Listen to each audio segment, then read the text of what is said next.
pamoja na kuwa na changamoto ya upatikanaji wa fedha wakati mwingine. Mimi na mambo kama mawili matatu. Moja ni malipo ya wananchi katika barabara ya Singe Kimotorok katika eneo la Safina mpaka Hala A, kwa sababu nyumba za wananchi zimekushwa kuchorwa alama ya X na hawezi kuendelea na shughuli zozote. Sasa sijajua mpaka sasa mpango wa kuwafidia umekaaje. Lakini sambamba na hilo ni barabara ya Dodoma, hususani kipande hichi cha kuanzia Nangara mpaka Bonga. Alama za barabarani maeneo mengine hususani katika maeneo ya vivuko hazionekani vizuri, lakini kuna vibao ambavyo vinaonyesha eneo ambalo mifugo inavuka. Vibao hivyo katika eneo la Managa hapo katikati kuna ajali ilitokea pale. Kuna gari moja nafikiri ni ya mkoa huu iligonga ng'ombe pale, kwa sababu kibao kilichokuwa maeneo yale kimekatwa. Kwa hiyo niwaombe kuboresha hizo alama katika maeneo hayo.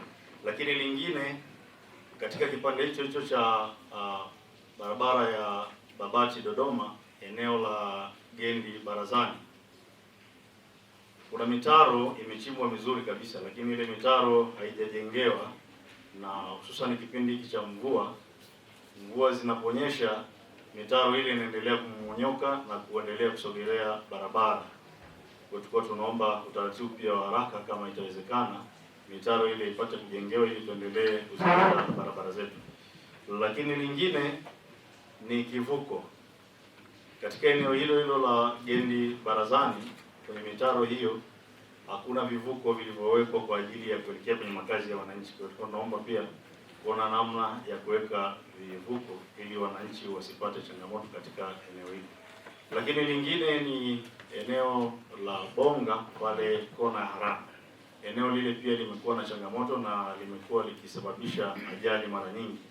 Kwa hiyo tunaomba kadri itakavyowezekana basi muweze kuangalia namna ambayo inaweza ikafaa kutatua changamoto ile ili kuepusha ajali za mara kwa mara wakati mwingine. Asante. Serikali ililipa fidia kwa watu wa maeneo hayo. Sasa kuna baadhi ya watu ambao walikwisha ulipwa fidia wanataka tena walipwe fidia kwa mara ya pili. Hiyo ni changamoto moja tulionao mahali hapo, na kumekuwa na watu wengi sana wanakufa. Tumepoteza watu wengi sana kwa ajali kwenye lile eneo, na tulishalitolea taarifa TANROADS, lakini hapa sijaona. Ningependa kujua ile eneo wana mpango gani, kwa sababu kilichokuwa tumekubaliana baada ya wataalamu kwenda kutembelea eneo lile ni kwamba hapa stahili kuwekwa matuta, wanatakiwa kukatwa ile kona kwa sababu ni kali sana. Kwa hiyo magari mara nyingi yatakuwa yakipinduka kwenye eneo lile. Asante. Ya kufanya utafiti pale tukapata inahitajika bilioni 1.7 kwa ajili ya kuondoa ile kona pale.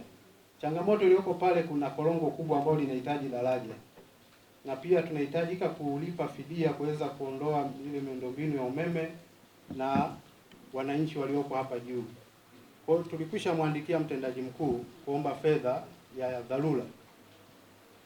Kwa amesema anaendelea kuitafuta, pindi itakapopatikana sisi tutaingia kazini kufanya kazi pale.